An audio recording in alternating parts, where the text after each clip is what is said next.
প্রধানমন্ত্রী শেখ হাসিনার বাসার পিয়ন 400 কোটি টাকার মালিক। হ্যাঁ, আপনি ভুল শুনছেন না, এখন আপনি সঠিকটা শুনছেন। প্রধানমন্ত্রী শেখ হাসিনার বাসার পিয়ন 400 কোটি টাকার মালিক, এবং এই তথ্যটি কোনো দুদকও দেয়নি বা কোনো নিউজ পোর্টাল থেকেও তথ্য বের করে আনা হয়নি। এই তথ্যটা দিয়েছেন স্বয়ং প্রধানমন্ত্রী শেখ হাসিনা। কে সেই ব্যক্তি যিনি 400 কোটি টাকার মালিক হলেন? বন্ধুরা, প্রধানমন্ত্রী শেখ হাসিনা একটি কথা বলেছেন যে বর্তমান সময়ে যারা নিম্ন শ্রেণীর চাকরি করেন তারাই এখন আঙুল ফুলে কলা গাছ হচ্ছেন, এবং তার বাড়ির যে পিয়ন তিনি হেলিকপ্টার ছাড়া চলাফেরা করেই না। আর এই 400 কোটি টাকা তো 4 কোটি না বা 2-1 কোটি টাকা নয়, 400 কোটি টাকা। এবং এই 400 কোটি টাকা তিনি কিভাবে আয় করলেন, এই আয়ের উৎস কী কী? শুধু তাই নয়, প্রধানমন্ত্রী শেখ হাসিনা তার ব্যাংকের কার্ডগুলো জব্দ করেছে এবং তার বিরুদ্ধে সঠিক তদন্ত নেওয়ার ব্যবস্থা করেছে যেন তাকে দ্রুত গ্রেপ্তার করা হয়।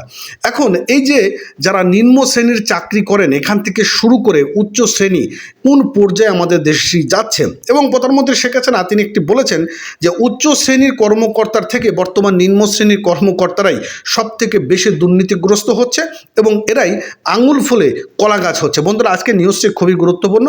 যুগান্তর পত্রিকা থেকে আজকে আমি আপনাদের এই নিউজটি একটি রিভিউ করব, তাই নিউজটি কন্টিনিউ করবেন এবং চ্যানেলটি সাবস্ক্রাইব করে রাখবেন এই ধরনের ভিডিও পেতে। প্রধানমন্ত্রী শেখ হাসিনা বলেছেন, আমার বাসায় কাজ করে গিয়েছে পিয়ন এবং সে এখন 400 কোটি টাকার মালিক। হেলিকপ্টার ছাড়া তিনি চলেই না। এটাই বাস্তব কথা। কোনো ড্রাইভার কত টাকা বানালো, কি বানালো সেটা খোঁজ ধরা হচ্ছে এবং সবাই আস্তে আস্তে জানতে পারছে। রবিবার 14 জুলাই বিকালে বাসভবনে সম্প্রতি চীন সফর নিয়ে সংবাদ সম্মেলনে সাংবাদিকদের প্রশ্নে তিনি এই কথাটি জানান, এবং প্রধানমন্ত্রী শেখ হাসিনা বলেছেন যে আমার বাসায় যে কাজ করেছেন পিয়ন সে এখন 400 কোটি টাকার মালিক এবং সে হেলিকপ্টার ছাড়া চলাফেরা করতেই পারে না। এটি বাস্তব কথা। কি করে বানালো এত টাকা? যখন আমি জেনেছি তার বাদে যত কার্ড রয়েছে সব কার্ডগুলো তাকে সিজ করা হয়েছে। তিনি বলেছেন ধরার পর এগুলো চোখে আসে, তাছাড়া হয় না। যখন ধরা পড়ে তখনই ব্যবস্থা নেওয়া হয়।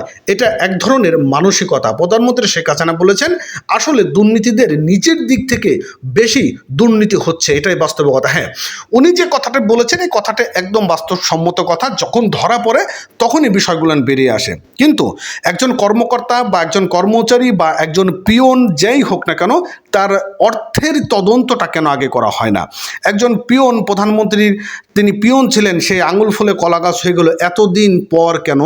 এইগুলো আস্তে আস্তে বেরিয়ে আসছে। বন্ধুরা, আপনারা জানেন যে এই যে সম্প্রতি কয়েকদিন ধরে যে আঙুল ফুলে কলা গাছ হওয়া ব্যক্তিদের তদন্ত হয়ে বেরিয়ে আসছে, এই বেরোনের মধ্যে দিয়ে এই পিয়নের নামটি চলে আসছে। এবং সব থেকে বড় ব্যাপার হচ্ছিল প্রধানমন্ত্রী শেখ হাসিনা বলেছে যে এই পিয়নের নাম আমি এখন উল্লেখ করব না, কারণ তার বিরুদ্ধে ইনভেস্টিগেশন চলতেছে। যখন ধরা পড়বে তখন আপনারা সব কিছু জানতে পারবেন। তো এই হলো আমাদের দেশের হালচাল। ভালো থাকবেন, চ্যানেলটি সাবস্ক্রাইব করে এবং পেজটি ফলো দিয়ে ভালো থাকবেন। ধন্যবাদ।